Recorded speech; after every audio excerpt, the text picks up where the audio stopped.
Now, conflict management and ICTs. One of the areas that Global Tolerance has worked with, we worked with Imam Mohammad Ashafa and Pastor James Wuya, who come from Kaduna in northern Nigeria. They led pitched battles against each other. Kaduna is a traditional hotbed of Christian-Muslim conflict. And they wanted to kill each other. Imam Ashafa's militia chopped Pastor James Wuya's hand off in conflict. Pastor James's militia killed Imam Ashafa's brother and spiritual leader.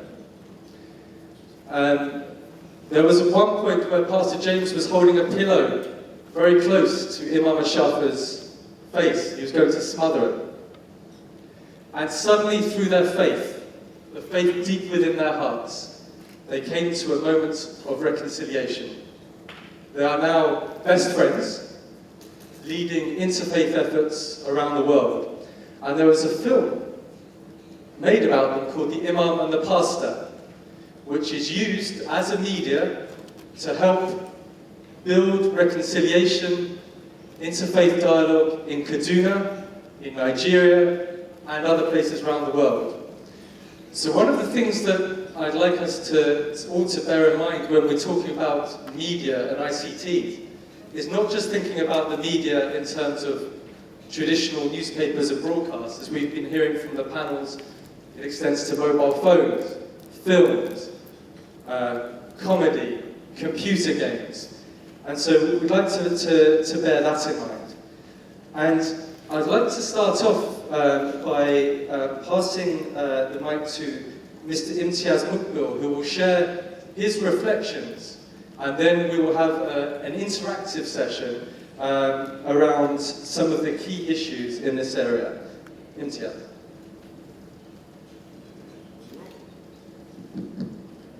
Thank you very much indeed, Simon. Good morning, ladies and gentlemen. Sawadee Kap, Shalom, Sat Sri Akal, Namaskar, and Assalamu alaikum wa rahmatullahi wa barakatuh. Ladies and gentlemen, how many of you know what this word means? Gigo.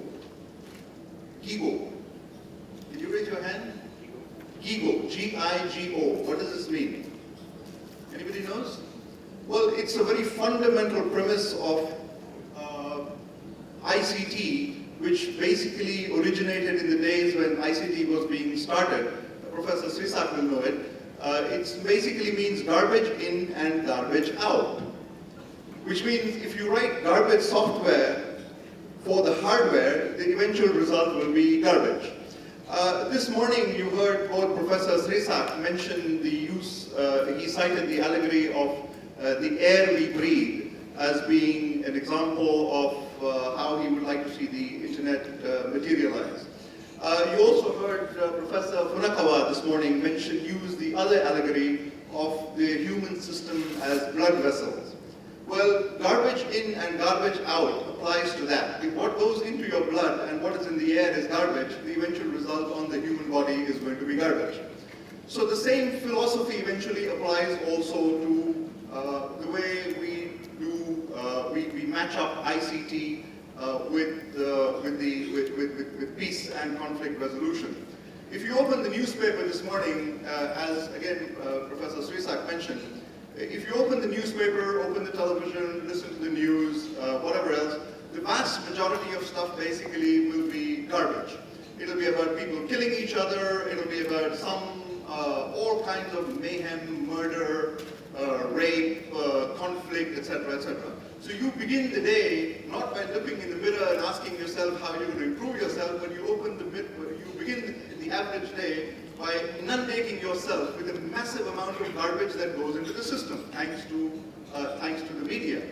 Now, why is this happening is one of the key questions that is actually confronting journalism today, independent journalism. Now, it has been said that this morning that the average age of people in this room is about 30. To the people with an average age of 30, the word Watergate doesn't mean anything. The word Woodstock doesn't mean anything. The Vietnam War doesn't mean anything. But these are phenomenal lessons of history that need to be passed on to the future generation by the current generation, in order that the future generation does not end up repeating the mistakes of the past generation. Vietnam War, which took place just a couple of 100 kilometers down from here, and is very much rooted in the psyche of the people in this part of the world, was brought to end largely by good, solid journalism. Watergate was one of the most phenomenal episodes in the history of journalism, was also led to effectively the first kind of regime change in a democratic society by good quality, hard-hitting journalism.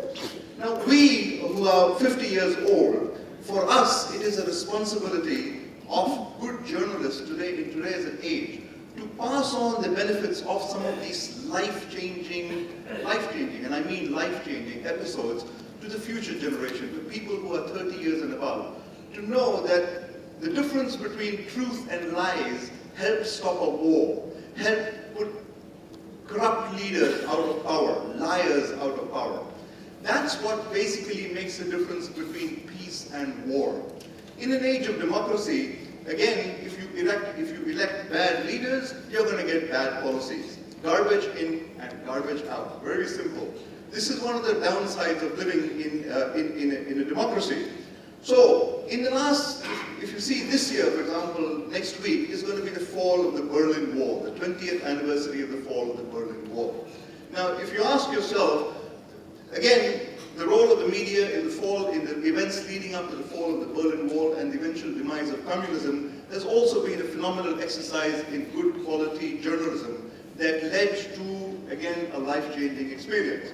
But again, if you're pushing 30, that probably doesn't mean too much, because most of the kids around that time would have been only about 10 years old. Now, I personally come from India. If most of you who come from India, I also live in a city called Bombay. In that city, there is a very major railway station where there is one sign that says very clearly, and I've never forgotten this because I've seen it every day in my life as I used to go to college. It said very simply, the people will not fight if the leaders do not. Very simply, the people will not fight if the leaders do not. If you elect a bad leader who sends you off to war, who sends your kids off to war, you're going to have a problem with that. Again, garbage in and garbage out. We are looking at an age when, in an age of information anarchy and information overload, for us journalists, 2 or 3 questions that come to mind. And I'm going to conclude with these 4 questions and then open it up to, and back to Saima. First things first, we have to basically pass on to the younger generation the lessons of history. Because if those who do not learn the lesson of history are bound to repeat it. I have a 28-year-old son. I don't certainly want to send him off to some war somewhere, and I certainly don't want him to die of starvation or live in an era of climate change. So it behooves me to pass something on to benefit to him that will pass on the lessons of history. The second thing is we need to redefine the meaning of news. So far, bad news has meant bad news, because that's what sells. It's not something that is necessary to be cool, it has to sell. It means it has to titillate, it has to excite, it has to sensationalize. That's what makes money these days. But that definition of news somehow has to be changed and rebalanced. The third thing is, as good journalists, we need to expose the real story. Somebody mentioned this morning, I think it was Ms. Hunt who mentioned it this morning. The importance of getting behind the lies that are being told to us by politicians, by corporations, by spin doctors, the people who lead us into today's wars, need to be confronted and countered. And finally, we need to ask simple questions, simple but difficult questions. One of the key issues that comes up today is looking at it within the entire United Nations system and the Millennium Development Goals.